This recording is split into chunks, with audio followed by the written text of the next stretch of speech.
এটা হচ্ছে আমাদের বাড়ির সামনে যে মসজিদ আছে, ওখানে পুজোটা হয়, ওখানকার পুজো এটা।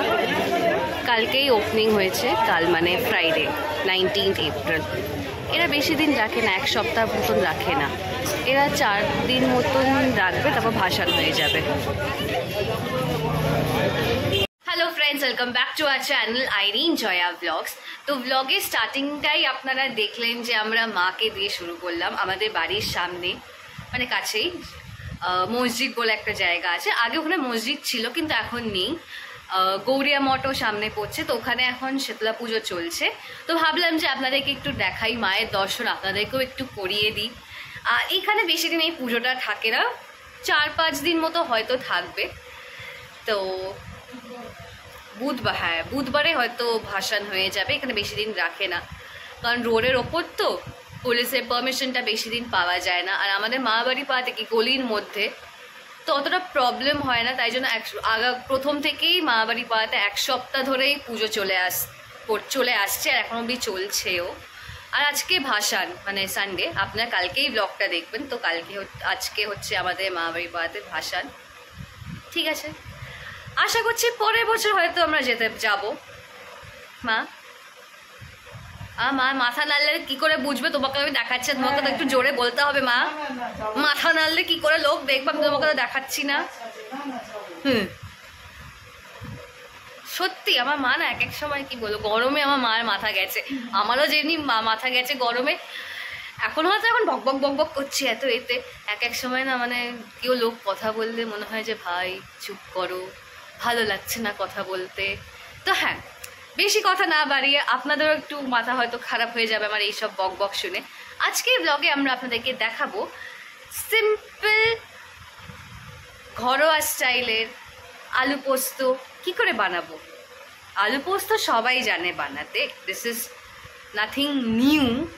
আমাদের বাড়িতে মানে আমার বাবার বাড়িতে যেহেতু আমরা এদেশীয়, তো আমাদের একটু অন্যরকমভাবে হয়। নর্মালি কি আলু পোস্ততে কালো জিরে পড়ে, হলুদ পড়ে।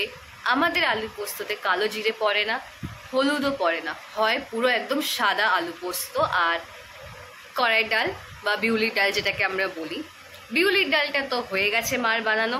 তো ভাবলাম যে কড়াই ডালটা এখন অবধি মা বসায়নি, তো ওটাই না হয় আজকে একটু ব্লগে।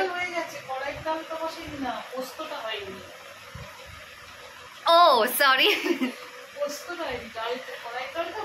ডাল হয়ে গেছে। হ্যাঁ ডাল হয়ে গেছে, বাট আলু পোস্তটা এখন অবধি হয়নি। তো ভাবলাম যে ওটাই একটু দেখাই। মানুষ মাত্রই ভুল হতে পারে, ভুল হতেই পারে। ঠিক আছে, তো চলুন আপনাদেরকে দেখাই এই সিম্পল গরমের মধ্যে প্লেন একদম রান্না, যেটা খেলে আপনাদের শরীর খারাপ লাগবে না, ইজিলি ডাইজেস্টও হয়ে যাবে। আর হ্যাঁ, পোস্ত খেলে একটু ঘুমও পাবে। আর এই গরমে তো চট করে ঘুম আসে না, একটু পোস্ত, ঠান্ডাও আছে, পোস্ত খেলে ঘুমও তাড়াতাড়ি চলে আসবে। তো চলুন আপনাদেরকে দেখাই যে কি কি ইনগ্রিডিয়েন্টস লাগছে।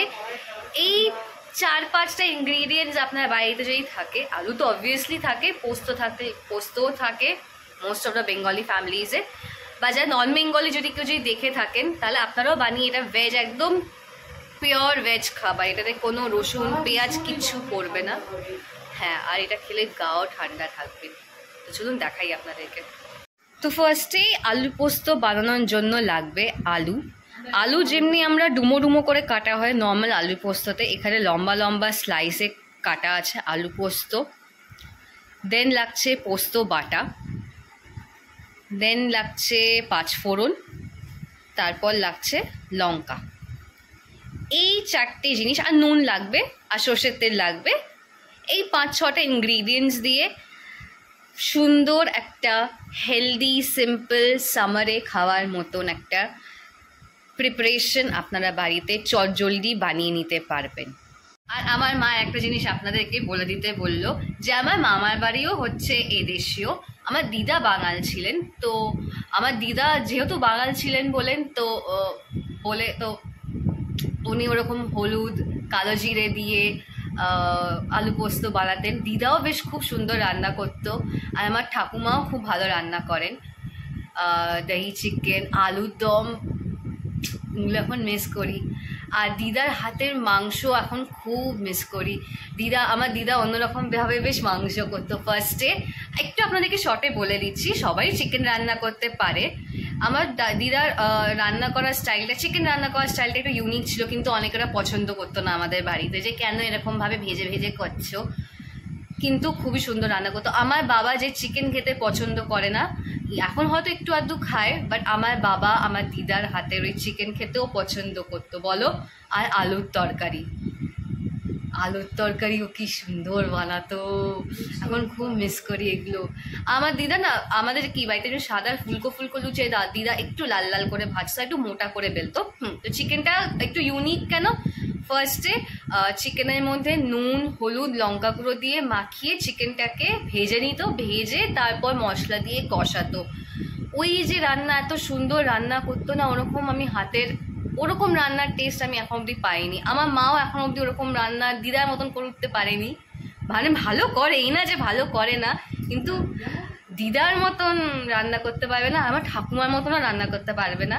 কারণ ওরা একটা আলাদাই একটা, ওদের রান্নার হাতের একটা টেস্ট।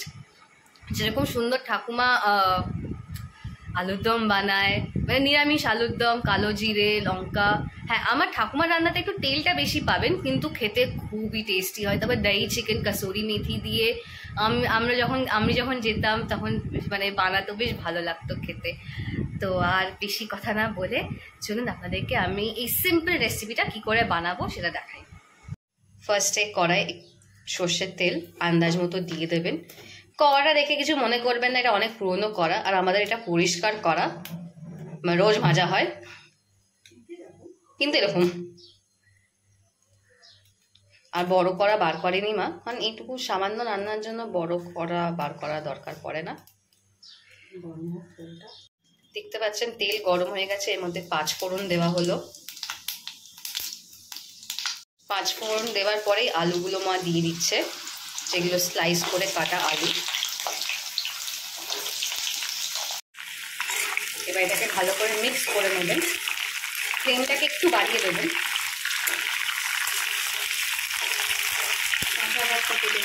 হ্যাঁ, ভাতটা ফুটে যাবে। এটা আপনারা বাড়িতে অবশ্যই ট্রাই করবেন, কারণ এটা খুব ভালো একটা রেসিপি আর খেয়ে ভালো লাগবে। যারা এখনো হলুদ দিয়ে খেয়ে অভ্যস্ত তারা এটা একবার ট্রাই করবেন, গ্যারেন্টি দিচ্ছি ভালো লাগবে। আলুটা এবার ভাজা ভাজা হয়ে গেছে, দেখতেই পাচ্ছেন আপনারা। এবার আমার মা দিচ্ছে চেরা কাঁচা লঙ্কা।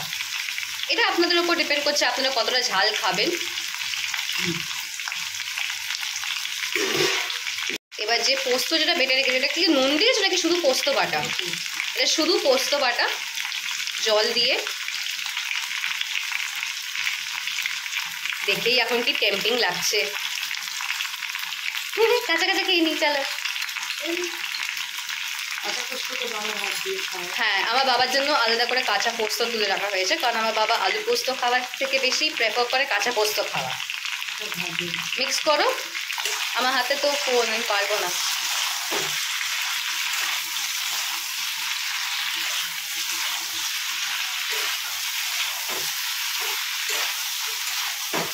এটা আমি আপনাদেরকে বারবার ইনসিস্ট করছি, একবার অবশ্যই ট্রাই করবেন। আস্তে আস্তে কালারটাও এটা চেঞ্জ হয়ে গেছে, দেখুন। এটা চাইলে আপনার ডালও দরকার পড়বে না, গরম ভাতে একটু লেবু নিয়ে নেবেন সাইডে, দিয়ে খাওয়া হয়ে যাবে। এবার মা দিচ্ছে আন্দাজ মতন নুন, salt as per your test. তারপর তো চিনি দেবে, তো সামান্য একটু চিনি দেবে।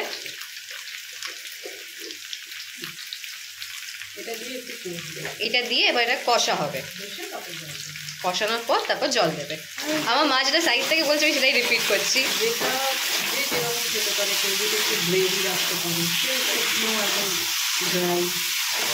আমাদের একটু মাখা মাখা হবে, ওরকম পাতলা জলের মতন গ্রেভি হবে না, একটু মাখা মাখা হবে, কারণ ডাল হচ্ছে তো অত গ্রেভি দরকার লাগবে না।